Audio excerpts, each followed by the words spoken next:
There was a time in my life where, for at least a brief period, I decided that the most important thing I can do was take up tennis and get good at it quick. And at the time, I was living in Missouri, and I thought the best way to do that would be to kind of immerse myself in a couple of lessons and then just go out and start playing. I don't know if it was the best idea, but I did learn a lot about the game on the court, at least by being stuck by playing. It's say stuck, but it's true. By playing against some decent players who I think took it easy on me a little bit, and then I got in a tournament, and then I did okay. Novice division. But you don't get any better, and you don't get any better quickly without being around people who are much better. And the same thing goes with getting smarter, and maybe even has to do with doing the right thing. In other words, it's like, grandparents said, the birds of a feather flock together. And if you want to associate with the good birds, be with them. Well, there's more to it than just tennis and birds and et cetera. Let's visit with the good doctor today, Dr. John Braccio, drjohnb.com. That's the website to go, Regional Psychological Services of East Lansing. Good morning, sir. I like associating with you. Good morning. Well, good morning to you, Dave.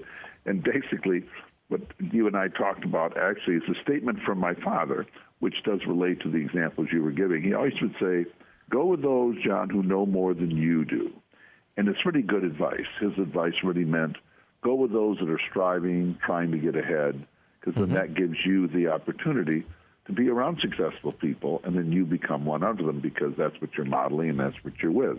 Right. We also had the back of this, if you want to be a bum, go with bums. Okay, that type of thing. Those were statements that he would give. And it's funny, as you get older, you find you start using the same advice with your children, your grandchildren, and with people that you're working with and trying to be helpful. But it really is true that if you're striving for success and you're trying to do well, you're going to get better by being with people that are striving in the same direction. If you can find those that know more than you do, and you really want to learn how they've learned, what they've learned, and then you go down that same way, you're really making some really good choices. And I think as far as it relates to parenting, I believe parenting too often are not involved enough when their children were young in terms of who their friends are, in terms of who they're associating with. It's not that parents can just determine everyone that a child is with. On the other hand, we want to be encouraging and really helping our children become involved with children that we can see are trying to advance in life. And so I think if we encourage kids to be in school groups, in terms of church groups, in terms of athletics, in terms of 4-H, in terms of band activities, whatever it might be, things that can have them with people that are striving to do something. They learn teamwork, they learn moral development, they learn the importance of trying to do good work, and they really do learn to compete and recognize excellence in others and trying to aim for their abilities as high as they can go. So these are important things, but they all really begin really with that basic quote, go with those who know more than you do. It sounds very basic, but when you grow up with parents, certainly in my dad's generation, they lived by axioms. They lived by these statements, these proverbs, things to go by, and they still work. They're kind of timeless, regardless of the generation, regardless of the language, regardless of the country. They do work if we try to deal with them. Well, they also had a belief too, and I don't know whether we still have this, that if you were young enough and if you went with someone who was, let's say, incorrigible enough, that they would eventually pull you down a wrong path, even if you had a good foundational background in your family. And that worried parents. I mean, there was no surprise in hearing mom or dad say, well, who are you going to be with? At least in my house. Who's going to be out with you? And when are they coming over? And they'd ask questions. They wouldn't put a brick wall up, but they were always asking questions, which means, like you said, you're involved.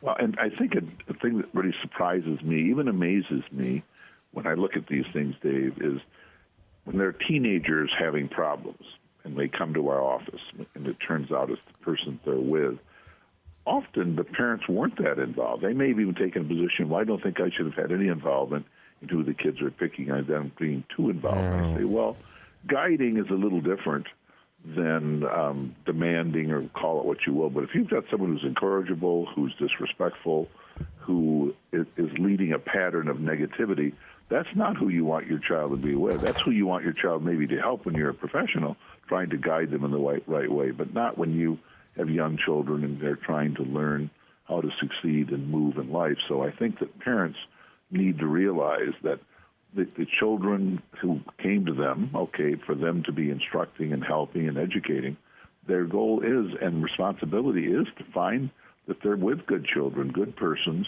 trying to advance in life, and where they're going to learn the right ways. Because once you get on the path of the right road, it's a lot easier to stay on. It may be difficult. It may at times people can fall off the road, but they do know what is the right thing to be doing. And if they have strong friendships with people that have good moral development, then those persons will be with them for life, and those are the type of people they're going to want to be with. So parents do have this big responsibility, and when children follow the path, go the right way, it leads to great success. And if they go the wrong way, then that's what leads to a lot of problems in relationships, leads to juvenile delinquency, leads to problems with parenting, leads to problems in the school, in the workplace. So getting on the right path early is really an important thing, so that they can be the birds that are flocking together, that are the successful group, if you will, trying to lead a meaningful life where they can help themselves, help their families, help their friends, help their associates.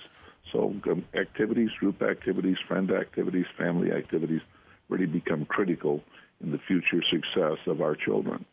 I know we've talked about this a little bit before, but I do believe, from being a dad, and also at one time being a kid too, I can kind of remember that, I appreciate it, and later I think my kids, to a certain extent, did appreciate having the guidelines kind of drawn out on who they would hang with their friends. In other words, there were clear boundaries, and you had operating space inside of those, but you had to make some good choices, and this was expected of them. Having those boundaries, having those guidelines, and not having them be blurry all the time, I think is important. Does that play into this too?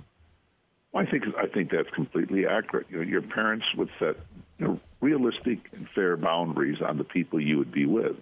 Now, often if you were in church groups, if you were in 4-H, if you were in bands, if you were in activities, this lent itself to being with people that were trying to advance in life, doing things, being part of a team, learning responsibility, not trying to be just the individual, just doing your own thing. But yes, when parents set boundaries and expectations, like I believe a good expectation in high school is that the child certainly goes to school, but they're involved in at least one activity that's a major activity with other persons. Right. So they do learn teamwork, and if they're not the best, they strive to be the best, or strive to be the best that they can be, and they're able to accept what others can do, what they can do, and then also learn how to pace themselves and to be the best that they can be, certainly in a realistic fashion. So really, who you're with is so important. I mean, think about it. If you were alone on an island, I mean, you certainly wouldn't advance very far. But if you'd be better on an island with good people than you would an island of bad people. So no, it's exactly go the right way. It's exactly right. And again, to kind of take it back where you were at the start, I mean, you know, fine, you're going to be with other people. You know, make sure that, or at least make an attempt that you're not the smartest one, the most common sense one in the bunch, because otherwise, you know, success or failure is all going to be on you. And, you know, maybe you're not in the right position. Get some people around you who are smart. Be around smart people. You'll get smarter in the process, and you might achieve more. That's just common sense, isn't it? I think it is. Well, you know, Dave, it's such common sense that it's shocking that a lot of people really don't really see that. And I think it also relates to the moral code or spiritual code. You learn right from wrong. I've always said that even if you make mistakes and do things wrong, which everyone does to one degree or another, at least if you know what's right or wrong and you have a clear set of definitions in your mind, you're at least going to know what right is and what wrong is, and you have a better chance of getting back on the right side. And I believe that occurs if you've learned structure. You've learned how to behave. You've been around good people. You've seen what successful people do. You see what spirituality can do, what a good moral code can be. These all come from choosing the people that we're going to be with and starting early with steady, reliable, good, hardworking children. And they are out there. There are a lot of them out there. Being one of them is only going to be enhancing your possibilities for greater success in life. Now, when I talked before, there are problematic teenagers. That doesn't mean that they can't change. They can't go in the right direction. It's just a lot more work to be starting with a teenager when it's something that could have started when they were 4, 5, 6, 7 no years kidding. old. And these are commonalities that you see after many years in counseling. They're not all identical, but there's some common threads that go through here, which is why you bring them out for us to discuss. And I like the fact that you say, especially with teens, that that it doesn't mean this path is preordained. It can be, you can veer off, you can learn your lessons here, and better to do it now than a lot further down the road when you may be having to do more than dust yourself off. And invariably, I think, with what you say about getting around the right group, you're also going to find that you're around people who are more positive too. And because there's some common traits there. They're smart, they're successful, they're positive, they're looking forward and not backward. All good things to associate. And when we freely associate, hopefully we're going to be doing it in the right way. Good comments today from the good doctor here as we roll on through another summer here. And it's, again, I appreciate your words of wisdom with Dr. John Braccio, drjohnb.com. That is the website, Regional Psychological Services in East Lansing. Good to talk to you, Doc. Always a pleasure, my friend. Talk to you next week. Bye-bye. Absolutely. We'll be back here shortly. Morning wake-up. No, that makes a ton of sense. And if you're a parent, do you do that? Or do you just back off and say, we'll just let things play out with the kids. We'll see how it goes. And that's not a good idea. I'm telling you, that's not a good idea. 1320 WILS.